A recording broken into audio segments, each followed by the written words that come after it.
అనుదిన వాగ్దానం, daily promise.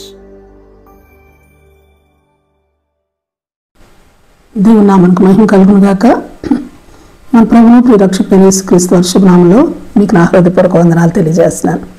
ఈ దినం దేవుని వాగ్దానం, నీ దుఃఖ దినములు సమాప్తములగును. యెషయా 60:20. నీ దుఃఖ దినములు సమాప్తములగును. ఆమేన్. ఈ అధ్యాయం అంతటిని చూసినప్పుడు దుఃఖానికి తావు లేదు. ఎన్నెన్నో ఆశీర్వాదాలు, అద్భుత కార్యాలు, వాటన్నిటిని బట్టి నీ గుండె కొట్టుకొనుచు ఉప్పొంగుతుంది, నీ ముఖం ప్రకాశిస్తుంది అని చెప్పబడిన మాటలు ఖచ్చితంగా నెరవేరుతున్నాయి. ఎందుకంటే నీకు వెలుగు వచ్చింది, యెహోవా మహిమ నీ మీద ఉదయించింది, ఆయన మహిమ నీ మీద కనబడుతుంది. జనములు, రాజులు కూడుకొని నీ వద్దకు వస్తారు. ఎందుకంటే నీ వెలుగుకు, నీ ఉదయకాంతికి వస్తారు. సముద్ర వ్యాపారం నీ వైపు త్రిప్పబడుతుంది. జన్మల ఐశ్వర్యం నీ వద్దకు వస్తుంది. అన్యులు నీ ప్రాకారాలను కడతారు, వారి రాజులు నీకు ఉపచారం చేస్తారు. నీ వద్దకు జన్మల భాగ్యం తేబడినట్లు నీ ద్వారములు రాత్రింబగళ్ళు వేయబడక నిత్యము తెరవబడి ఉంటాయి. నిన్ను సేవింపనొల్లని జనమైనను రాజ్యమైనను నిలువదు.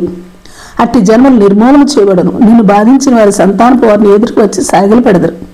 నిన్ను తృణీకరించిన వారందరూ వచ్చి నీ పాదముల మీద పడదరు. యెహోవా పట్టణమని, పరిశుద్ధ దేవుని సియోనని నీకు పేరు పెట్టుదురు. నీవు విసర్జింపబడుటను బట్టి ద్వేషింపబడుటను బట్టి ఎవడునూ నీ మార్గమును దాటిపోవటం లేదు. నేను శాశ్వత స్వభాస్యముగాను బహుతరములకు సంతోషకరమని చేస్తానంటున్నాడు దేవుడు. యెహోవా నగు నేను నీ రక్షకుడనియు బహు పరాక్రమ గల దేవుడు నగు నీ విమోచకుడనియు నీకు తెలియబడినట్లు నీవు జనముల పాలు కుడిచి రాజుల చంటి పాలు త్రాగిదవు. నీకున్న ఎత్తులకు ప్రతిగా బంగారము, ఇనుముకు ప్రతిగా వెండి, కర్రకు ప్రతిగా ఇత్తడి, రాళ్లకు ప్రతిగా ఇనుమును నీకు తెస్తున్నాడు ఆయన. సమాధానమును నీకు అధికారులుగాను,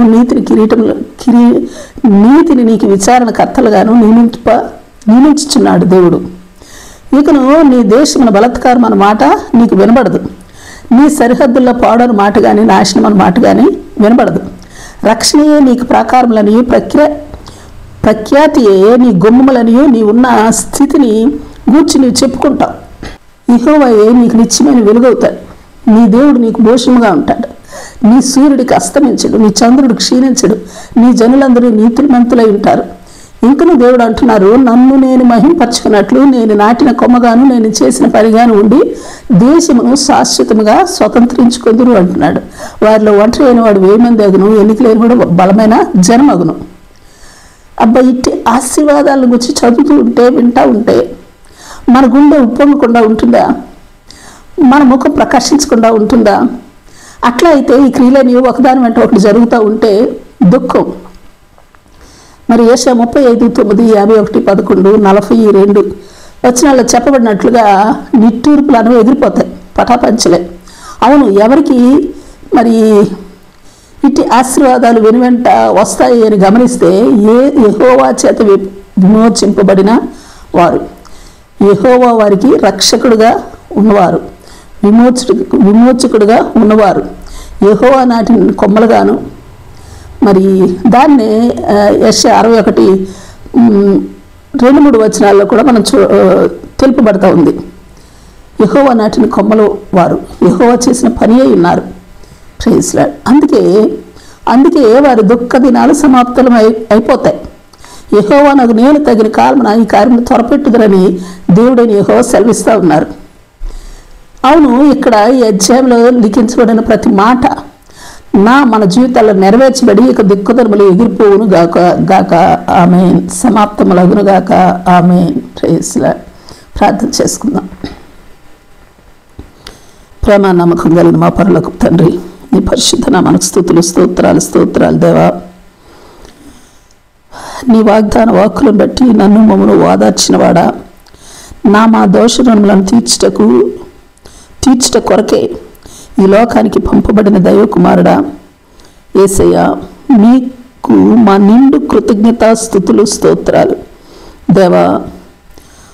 మాకు రక్షకుడుగా, విమోచకుడుగా, మమ్మను నాటిన కొమ్మలుగా నీ చేతి పనిగా ఉంచుకుని మా దుఃఖ దినములకు సమాప్తి కలిగించిన విధానాన్ని బట్టి కోట్లాది స్తుతులు అర్పిస్తూ రక్షణయే మాకు ప్రాకారమనియు ప్రఖ్యాతియే మా గుమ్మములనియు మేము చెప్పుకొనినట్టి కృపాభాగ్యాన్ని మాకు అనుగ్రహించమని ప్రార్థిస్తూ యేసు నామములో అడిగి వేడుకొంచున్నాం తండ్రి. Amen, amen. Praise lord. రేపు మరొక వాగ్దానంతో మనం కలుసుకుందాం. ప్రతిరోజు ఉదయం ఈ కార్యక్రమాన్ని వీక్షించగలరు.